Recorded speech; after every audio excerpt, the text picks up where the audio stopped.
Dear students, teachers and respected parents. तो ये आपको स्क्रीन पर सबसे पहले एक प्रेस रिलीज़ शो हो रही है जो कि board of intermediate and secondary education Faisalabad की तरफ से जारी करदा है। तो ये मैं क्विकली आपको प्रेस रिलीज़ पढ़कर सुना देता हूँ कि जुमला मुतल्लिकीन को आगाह किया जाता है कि मैट्रिक नहामुदाम सालाना इम्तहानात 2021 के लिए मज़मून अंग्रेज़ी का पर्चा पंजाब टेक्स्ट बुक बोर्ड की जानिब से जारी करदा ALP के मुताबिक तैयार करवाया गया है, जिसमें कुछ सवालात ऐसे हैं जो कि ALP का हिस्सा ना हैं। इस सिलसिले में फैसलाबाद बोर्ड ने अपनी वेबसाइट पर सवालात के हिसाब से गाइडलाइन के तौर पर अंग्रेज़ी के पर्चा का नमूना अपलोड कर दिया है। तमाम इदारा जात, असातिज़ा कराम, वालिदैन और तलबा व तलबात मुलाहिज़ा फरमा लें कि इस नमूने के मुताबिक 2021 का इम्तहान लिया जाएगा।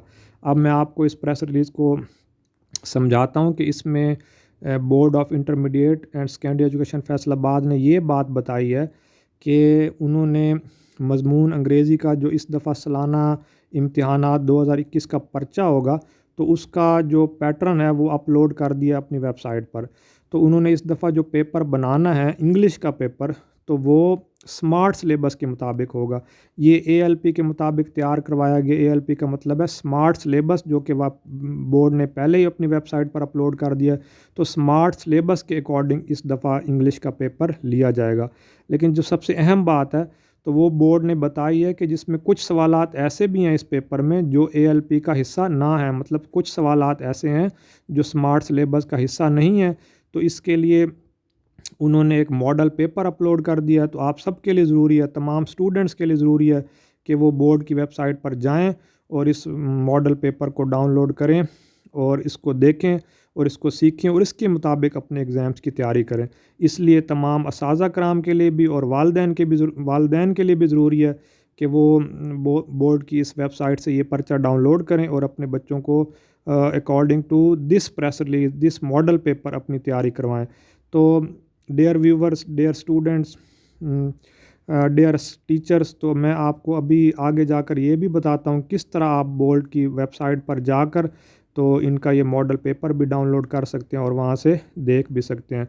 तो ये प्रेस रिलीज़ थी जो आज बोर्ड ऑफ इंटरमीडिएट ने जारी किया। तो अब मैं आपको बोर्ड की वेबसाइट पर भी ले जाता हूँ और हम देखते हैं कि बोर्ड ने किस टाइप का मॉडल पेपर अपलोड वहाँ किया। तो सबसे पहले आप अपने मोबाइल की या अपने लैपटॉप की गूगल क्रोम को ओपन करें। तो गूगल क्रोम को ओपन करने के बाद यहाँ आप लिखें 22 फैसलाबाद। तो ये 22 फैसलाबाद की वेबसाइट ओपन हो जाएगी। तो उसके बाद ये 22 फैसलाबाद की वेबसाइट का कुछ फेस है। तो यहाँ देखें, सबसे पहले इम्पोर्टेंट अनाउंसमेंट लिखी हुई है। यहाँ आपका जो फोर्थ पॉइंट है वो है कि paper in the subject of English 10th class for academics session 2020। तो यहाँ इसको जाकर क्लिक कर लें। तो यहाँ पर आपको वो डाउनलोड हो जाएगा पेपर। तो इसको ओपन कर लें। तो ये डाउनलोड हो चुका है। तो अब हम देखते हैं कि इस पेपर में क्या है और ये किस टाइप का मॉडल पेपर है। तो ये है जी वो मॉडल पेपर। देखें जी, ये इस दफ़ा वो 9th क्लास का है। ये सबसे पहले SSC annual 2021 9th class English subject. तो इसमें देखें जी, सबसे पहले जो क्वेश्चन नंबर 1 है वो 19 मार्क्स का है और ये MCQs का क्वेश्चन है। तो इसमें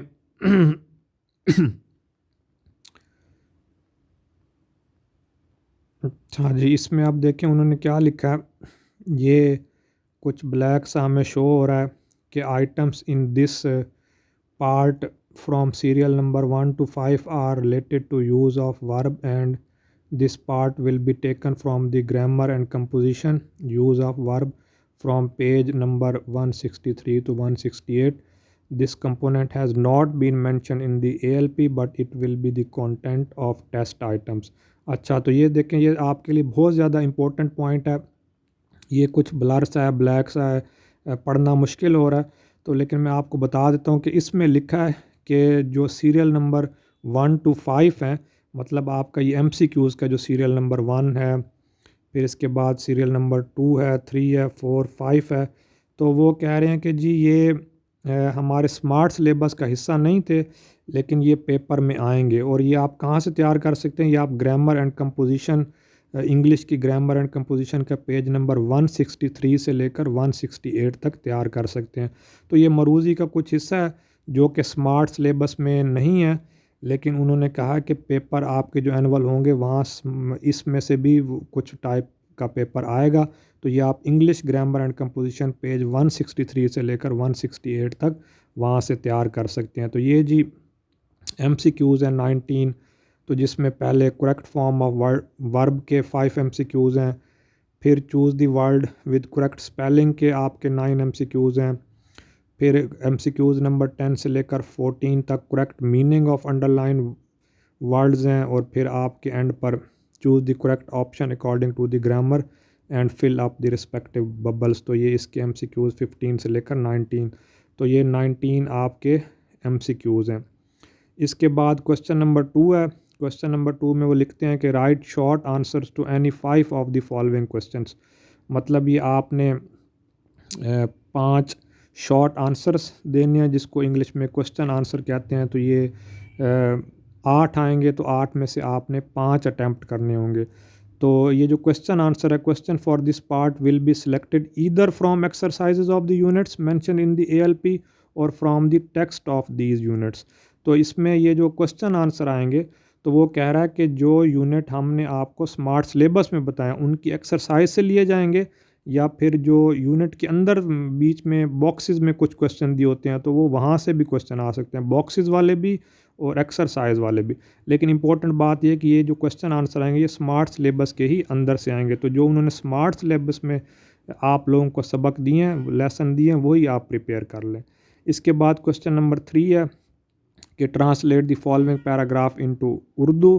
तो ये ट्रांसलेशन आती होती है। तो ये ट्रांसलेशन वाला, इसमें कोई चॉइस नहीं होती, पूरी बुक में से एक ही पैरा आता है। तो ये आप देखें, इसके लिए उन्होंने क्या किया, the complete text of all the units mention in the ALP। तो ये जो ट्रांसलेशन वाला क्वेश्चन है ये भी अकॉर्डिंग टू स्मार्ट सिलेबस ही आएगा। तो स्मार्ट सिलेबस में उन्होंने पूरी बुक के सबक नहीं दिए और आपको शॉर्ट लेसन दिए हैं, लिमिटेड आपको सबक कर दिए हैं, तो आप स्मार्ट सिलेबस के मुताबिक ट्रांसलेशन की तैयारी कर सकते हैं। इसके बाद क्वेश्चन नंबर 4 है, write down the summary of the poem. हमें समरी लिखनी होती है। तो ये जो समरी है ये भी अकॉर्डिंग टू स्मार्ट सिलेबस ही आएगी। तो स्मार्ट सिलेबस में जो उन्होंने पोएम्स आपको दिए हैं, तो वो गालबन जो मैट्रिक के इम्तिहान में वो उन्होंने पहले 3 पोएम्स हुआ करती थी, अब उन्होंने शॉर्ट करके तो एक पोएम कट कर दिया, तो अब 2 पोएम्स हैं, तो उन्हीं 2 में से कोई एक समरी लिखने के लिए आएगी। फिर क्वेश्चन नंबर 5 है, use any 5 of the following words phrases idioms into your own sentences. तो ये 8 ईडियम्स आएंगे, 8 वर्ड्स एंड फ्रेजेस आएंगे जिनको आपने सेंटेंसेस में कन्वर्ट करना है। तो देखें जी, ये भी जो है ना अकॉर्डिंग टू आपके स्मार्ट सिलेबस आएंगे। This selection of items for this question will be made from the text and the parts of the exercises mentioned in the ALP। तो ये भी स्मार्ट सिलेबस के मुताबिक आएंगे। इसके बाद आपका आएगा राइट अ लेटर, या फिर राइट अ स्टोरी, और राइट अ डायलॉग। तो इन तीनों चीज़ों में से कोई एक चीज़ आएगी। तो the items for this question will be taken from the material in ALP। तो इसका भी मटेरियल, मतलब लेटर का भी या आपने स्टोरी भी लिखनी है, तो वो भी अकॉर्डिंग टू स्मार्ट सिलेबस ही आएगा। तो इसके बाद क्वेश्चन नंबर 7 है कि read the following passage carefully and answer the questions at the end. तो ये कंप्रीहेंशन है। ये कंप्रीहेंशन का उन्होंने क्या कहा है कि the selection of comprehension of passages will be made from the passages approved by in ALP। तो ये भी स्मार्ट सिलेबस के मुताबिक जो उन्होंने शॉर्ट कराए हैं आपको कंप्रीहेंशन के पैराग्राफ, उन्हीं में से पैराग्राफ आएगा। फिर इसके बाद क्वेश्चन नंबर 8 होता है कि translate any 5 of the following sentences into English. तो ये मतलब उर्दू में फ़िक्रे दिए होते हैं, तो आपने इनकी इंग्लिश बनानी होती है। तो ये जो क्वेश्चन है, तो translation of Urdu sentences into English for this question will be selected from the exercises of grammar and composition, तो अप्रूव्ड बाय ALP। तो ये भी एक्सरसाइज हैं जो स्मार्ट सिलेबस में आपको एक्सरसाइज बता दी गई हैं, तो उन्हीं में से उर्दू से इंग्लिश बनाने का क्वेश्चन भी आएगा। और लास्ट क्वेश्चन है change the voice of the, तो ये एक्टिव वॉइस पैसिव वॉइस आता है। तो ये 5 फ़िक्रे हैं और आपने 5 ही करने होते हैं, इनमें कोई चॉइस नहीं है। The items for this question will be taken from grammar and composition active and passive voice mention in ALP। तो ये भी स्मार्ट सिलेबस के मुताबिक एक्टिव वॉइस पैसिव वॉइस का क्वेश्चन आएगा। तो इसके तो ये कंप्लीट 9th का पेपर है, 9th का पेपर। तो इसमें आलमोस्ट तमाम चीज़ें स्मार्ट सिलेबस के मुताबिक आएंगी। तो इसमें बस 2 बातें अहम हैं कि कुछ उन्होंने कहा कि ये जो MCQs वाला पार्ट है 19 नंबर का, तो वो पूरी बुक में से आ सकता है। ख़ास तौर पर उन्होंने पेजेस बताए हैं कि 163 से 168 ग्रामर एंड कंपोजिशन की पेजेस वहाँ से आएगा, या मतलब स्मार्ट सिलेबस से हट कर भी कुछ MCQs आ सकते हैं। और बाकी आलमोस्ट पेपर जो है ना स्मार्ट सिलेबस के ही मुताबिक है। तो ये 9th का पेपर है। इसके बाद ये क्लास 10th का पेपर है। ये क्लास 10th का पेपर पैटर्न, इसमें भी देखें सबसे पहले आपके 19 मार्क्स के MCQs हैं। तो ये MCQs के लिए उन्होंने लिखा है कि items in this part from serial number 1 to 6 are related to use of verb and this part will be taken from grammar and composition। use of verb from page number 163 से 168 this composition has not been mentioned। तो इसमें भी वही अहम point ये है कि class 10th का जो इंग्लिश का पेपर है, तो इसमें भी वो बोर्ड वाले कहना चाह रहे हैं कि आपके जो MCQs के पार्ट हैं वो स्मार्ट सिलेबस के मुताबिक भी आएंगे और स्मार्ट सिलेबस से हट कर भी आएंगे। तो ये जो MCQs वाला पार्ट है 19 मार्क्स का, तो ये आपका स्मार्ट सिलेबस से हट कर भी आ सकता है।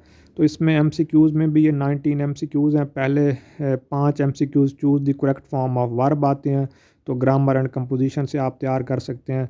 फिर नेक्स्ट 4 MCQs आपके choose the word with correct spelling आते हैं, मतलब आपने करेक्ट स्पेलिंग सेलेक्ट करना होता है। इसके 4 नंबर के MCQs आते हैं। फिर आपके choose the correct option and fill up the respective bubble, तो ये डिफरेंट सिनोनिम्स पूछे जाते हैं या फिर एंटोनिम्स या मीनिंग पूछे जाते हैं। तो ये भी आपके 5 MCQs आते हैं। और फिर एंड पर आपके 5 MCQs होते हैं, choose the correct option according to the grammar and fill up the bubbles. तो इसके बाद तो ये मतलब इसमें भी अहम पॉइंट ये है कि आपके जो 19 मार्क्स के MCQs हैं वो अकॉर्डिंग टू स्मार्ट सिलेबस भी आ सकते हैं और बुक के अंदर से भी वो अपनी मर्ज़ी से ग्रामर वाली बुक में से दे सकते हैं। तो इसके बाद ये जो इसका ऐसे टाइप पेपर है, तो इसमें क्वेश्चन नंबर 2 मतलब ऐसे टाइप का पहला जो क्वेश्चन है वो शॉर्ट आंसर्स हैं, तो वो बुक में से आने हैं। तो शॉर्ट आंसर के लिए उन्होंने लिखा है कि question for this part will be selected either from exercise of the units mention in the. तो ये क्वेश्चन आंसर जो स्मार्ट सिलेबस में उन्होंने आपको लेसन्स बताए हैं, तो आप उन्हीं को तैयार करें, उनकी एक्सरसाइज भी तैयार करें और इसके अलावा जो बॉक्सेस में क्वेश्चन दिए जाते हैं वो भी तैयार करें। तो ये 8 शॉर्ट क्वेश्चन आते हैं, उनमें से आपने 5 करने हैं। इसके बाद translate the following paragraph into Urdu है। तो ये भी उन्होंने लिखा है कि स्मार्ट सिलेबस के मुताबिक ही आएगा। तो बाकी ये आपका question number 4 write down the summary of the poem है। राइट फिर आपका ऐसे लिखना को आता है और change in any 5 of the following sentences into direct indirect है। और फिर आपके पेयर ऑफ वर्ड्स हैं। तो इस तरह ये भी सारा कुछ आपका स्मार्ट सिलेबस के मुताबिक ही आएगा। तो इसमें भी बस आपको बताया गया है कि जो MCQs वाला पार्ट है वो स्मार्ट सिलेबस से हट कर भी आ सकता है। तो ये मैंने अपनी तरफ से आप लोगों को गाइड करने की भी थोड़ी सी कोशिश की है। बाकी आप ख़ुद जाकर बोर्ड की जो वेबसाइट है वहाँ से ये पेपर सैंपल डाउनलोड कर लें, इसको ख़ुद भी सीखें, अपने बच्चों को भी सिखाएं, ताकि आपके जो बच्चे हैं वो इस दफ़ा जो मैट्रिक के इम्तहानात में अच्छे मार्क्स ले सकें, अच्छे नंबरों से पास ले सकें। मेरी दुआ है कि आप सब इंशाल्लाह कामयाब हों, अच्छे मार्क्स लें। तो मुझे अपनी दुआओं में याद रखें। अगर आपको ये मेरी वीडियो पसंद आई है तो मेरे इस चैनल को सब्सक्राइब करें, लाइक करें। तो मुझे दें इजाज़त, आपसे अगली वीडियो में इंशाल्लाह दोबारा मुलाकात होगी। अल्लाह हाफिज़।